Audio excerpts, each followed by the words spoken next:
I solemnly swear that I'm up to no good. Not yet. You don't get off that easy.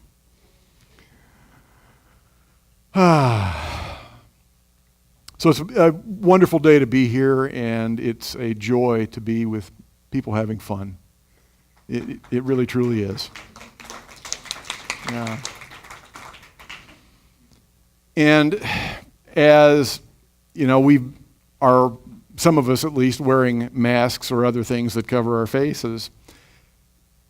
It occurred to me as I was thinking about what I wanted to talk about this week that leads me to something that's very important to all of us. I titled this talk, The Mask, so I thought, well, I'd better go back and watch the movie again. So I went back and watched the old Jim Carrey movie. And, you know, it's funny how when we look in pop culture, we can find so many things that actually are allegories or metaphors for those things that happen inside of us. His character at the beginning of the film is Stanley Ipkiss, is a guy who is obviously portrayed as being a nice guy. And he's being taken advantage of. He's being taken advantage of by his coworker that he asks out to a concert. He's being taken advantage of by his mechanics. He gets taken advantage of by his boss. He's a nice guy who doesn't seem to be getting what he needs in life. And then he finds the mask. And when he puts the mask on, he's able to do things that he wasn't able to do, just as Stanley, and his life kind of unfolds from there. And it occurs to me that that's exactly what happens to us. And I've talked about this a little bit before, how when we are children, we don't have absolutely perfect caregivers. Our mothers and fathers, you know, try though they might, don't necessarily know what is going on with us in terms of getting our needs met. You know, at 3 o'clock in the morning, maybe I just want to be held. But if I, stop being happy baby and put on the mask of, angry, upset baby, the first thing that's going to happen is somebody's going to come in and they're probably going to start rooting around in my diaper. It's like, no, that's not what I wanted. I just wanted to be held, and then the next thing you know, I might get something shoved into my face, right? No, Mom, that's not what I had in mind. Right? I didn't get my needs met because I couldn't communicate. And so we keep putting on these masks. And as we get older, it's not just a matter of our needs not being met, but then also our desires, our wants. And as time goes by, we learn to put on more and more different masks. Masks to make our teachers happy, because if our teachers are happy, they'll give us a good grade, and then our parents will be happy, and then maybe we'll get approval from our parents that we want.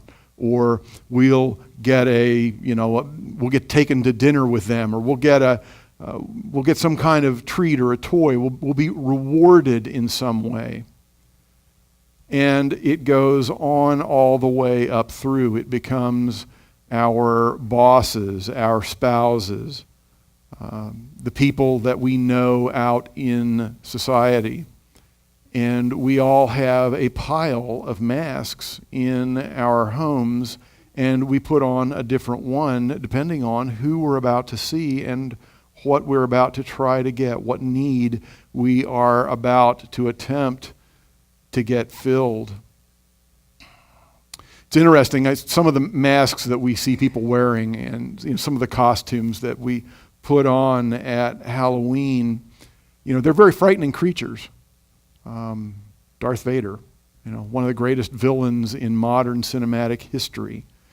But you'll see people dressed as vampires and werewolves and zombies, I guess, are really popular these days, although I don't know why. They were always my least favorite undead. They move very slowly and they eat brains and they smell bad. They're not attractive. Vampire's pretty cool, right? But zombies not so much. But it's interesting, when we put on those costumes, we put on those masks, somehow we realize they're not quite so frightening. They lose some of the power that they have over us. And what's also interesting is as we put on the masks that we put on when we become that other person, that person that we think we need to become to get what it is we want or we need, we start getting used to those things too, until it gets to the point where we don't know that we are wearing masks anymore. And that other persona becomes who we think we are. It's interesting. Charles Fillmore talks about those masks that we wear, and what he describes it as is personality. And what he says of it metaphysically is that the personality is the sum total of characteristics that man has personalized as distinct of himself, independent of others, or of divine principle. The word personality is used by metaphysicians contrasted with the word individuality. Individuality is the real, personality is the unreal, the mortal, the part of us that is governed by the selfish motives of the natural man. So when I speak about personality and individuality, yes, we are all different the way that snowflakes are different, but we are all made of the same thing in the way that snowflakes are all made of the same thing. That innate difference is our individuality. We are each precious children of God, each different, and that's individual. But then when we start layering on all those masks that we wear, that becomes our personality. That is not the truth of us, not the truth of who we are. And what can happen is we can sometimes get lost in the unimportant things. Jesus talked a lot about this, and what he really had a problem with was the people who were supposed to be taking care of the church. For him, that connection to spirit was immediate, and he understood how vital it was in our lives. What he saw in his day was the faith of his family, the faith of his father and mother, and it had turned into something that he was not proud of, that he in fact disagreed with rather strongly. And if you read the 23rd chapter of Matthew, he really digs into the people who are running the church and kind of policing the society of his time. And this is just a couple of verses. This is verses 25 and 26. This is Jesus talking now. And he says, "Woe to you, scribes and Pharisees." Let's just stop for a minute. Can you imagine this guy? This guy who preaches universal love, who even says, love your enemies, saying, woe to you about anybody? The one group that he reserves that for, in all of the things that we have, all of the things that are recorded as having been said by Jesus, this is the one place where he dog cusses somebody. And it's the scribes and the Pharisees. Woe to you, scribes and Pharisees, hypocrites. Anybody ever run across a hypocrite in a church? Just throwing that out as a possibility. For you clean the outside of the cup and of the plate, but inside they are full of greed and self-indulgence. You blind Pharisee, first clean the inside of the cup so that the outside also may become clean. You're worried about your mask, and you need to be worried about fixing what's going on behind it. Right?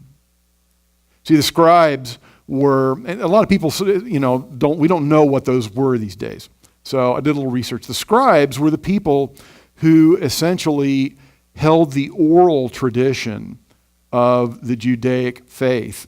They took years and years to learn and memorize all of the tenets of the faith. They were like the walking law books, if you will.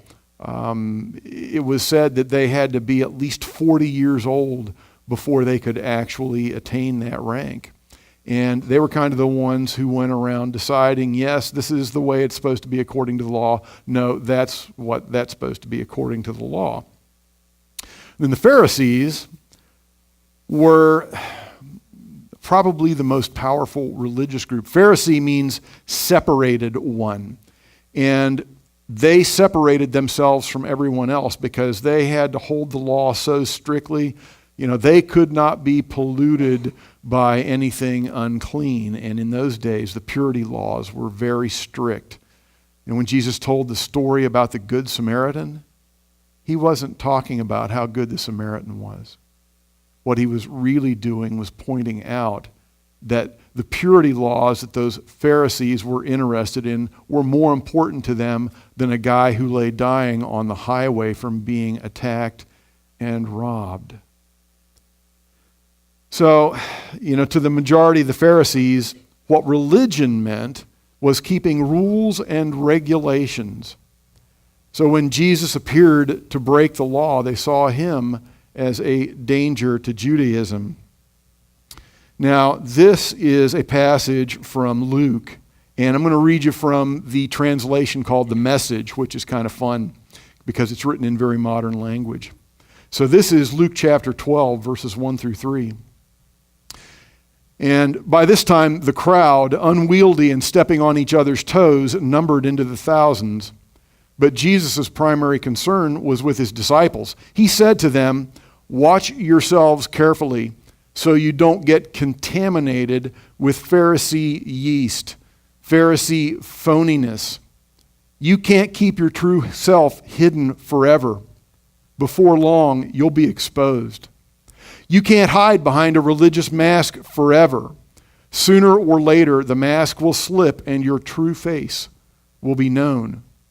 You can't whisper one thing in private and preach the opposite in public.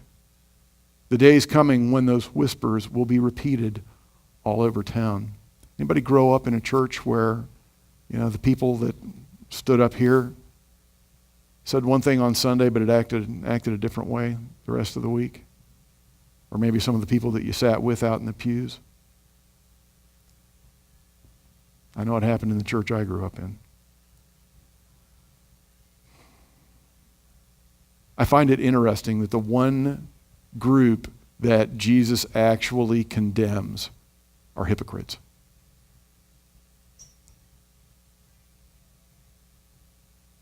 I think that's a lesson for all of us. Now, I think most of you are here or a lot of you are here, because religious hypocrisy didn't work for you. So I may be preaching to the already saved on that. But this is not just about how we practice our religion. This is not just about how we practice our faith, because religion is not supposed to be separate from our lives. It's not supposed to be some bunch of rules that we play so that we can make some guy in a robe happy on Sunday, and we can say the rest of the week, yeah, I go to church, I went to church, and not have it affect our lives.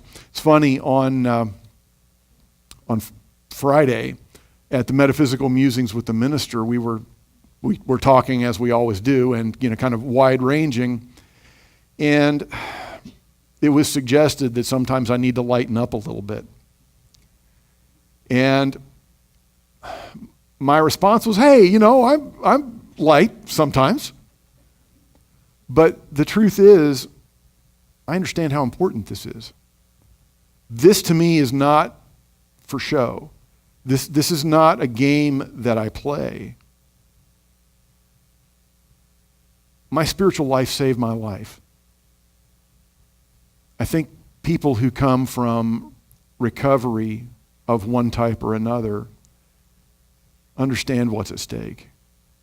But there are a lot of people who are not in recovery that still teeter on the edge. People who are in dire straits, people who have lost jobs, people who've lost spouses, parents, children, homes. People who have lost some idea of God. You know, I was in that shape for a long time when I grew up, and I saw what, you know, a kid wouldn't know to call it religious hypocrisy, but that's what it was. When I saw that and these people telling me a story that I just could not swallow, it left a very empty place inside me. And I tried filling that empty place with so many other things. I tried wearing every mask I could think of and taking everything I could from the outside and putting it into that place. And, nothing else really worked. I have friends who died from that, from trying to find something on the outside to fill that empty hole. I was talking about my friend Tony, who, there but for the grace of God go I think I've probably mentioned Tony at least once before, but he grew up 2 blocks from me. He was born about a month and a half after I was. We went all the way through grade school, junior high school, and even went to college together. We played on, baseball teams when I was a little kid before I quit playing baseball because I'm horrible. Baseball was not good to me. We sang in a barbershop quartet together. We had very parallel lives. And his second wife, rather than throwing him out like mine did, which is what started me on the road to sobriety, his second wife watched him drink himself to death. And I have lost a lot of other friends in similar states, friends who tried something other than finding a genuine spiritual life, something that we know is real and authentic, something that is in integrity with the truth of who we are, something that we know appeals to our individuality rather than our personality. Something that when we're done, we simply say, yeah, that's what it's about. Instead of just going home and taking off that stuff and going about the other 167 hours of our week with no effect.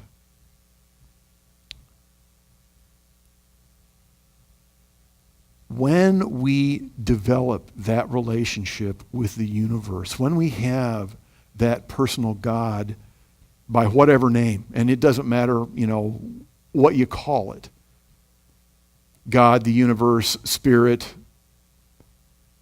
Allah, Buddha, Baha'u'llah, any of it. The words are inconsequential. When we have that kind of relationship,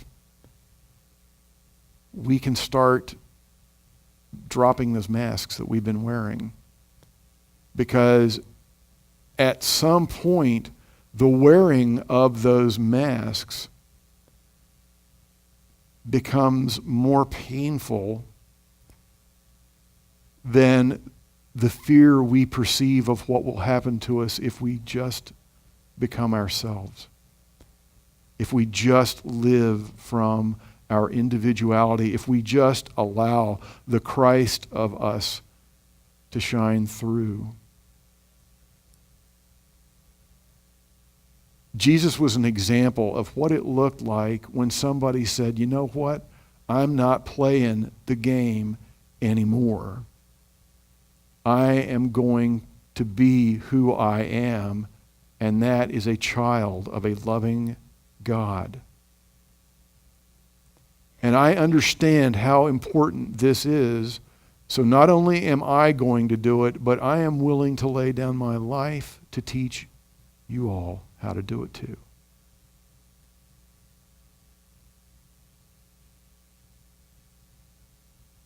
Our friends in some of the churches around town today are talking about how Jesus died for our sins. So in Unity, we take a look at sin being, missing the mark. And I talked about that last week. It's like instead of going with my life in this direction, I needed to have it in that direction. If I've got it going in this direction because of a mask I'm wearing, and I'm inspired to take that mask off and go this way, then maybe he did die to save my life. Simply by the example. Not by being some kind of blood sacrifice, but simply by showing me the way. It's okay to be who we are. It can be scary, and it can sometimes lead to little conflicts.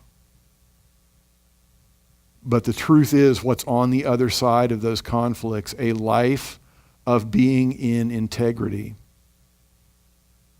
is so worth it. In Paul's second letter to the Corinthians, he talks about what it's like to live in a spiritual community that is based on being who we truly are, not being hypocrites, taking off our masks. He says, we refuse to wear masks and play games.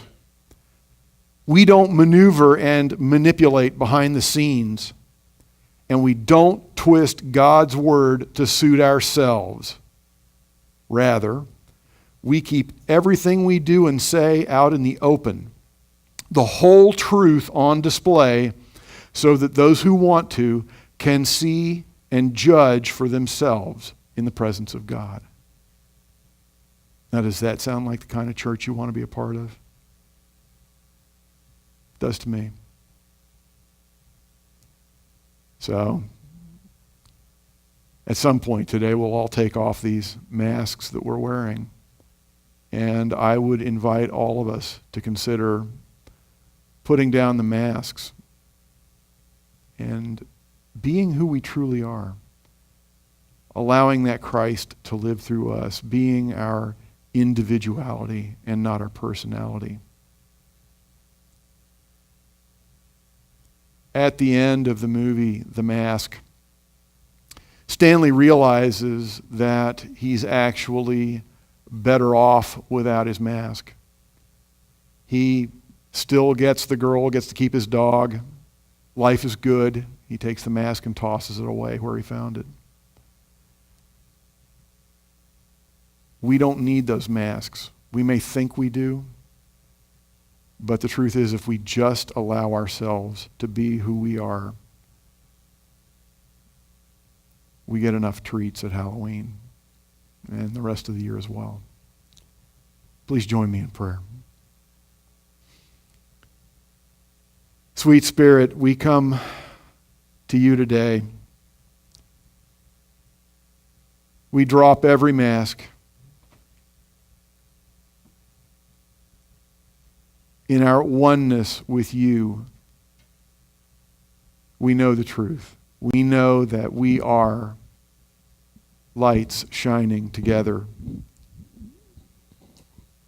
We don't need to cover them. We don't need to hide them. We don't need to filter them. We simply need to trust you enough to let those lights shine. For this understanding, for people who love us and support us as we become brave enough to let our lights shine. For this place, we say thank you. Thank you, God. So it is. Mischief managed.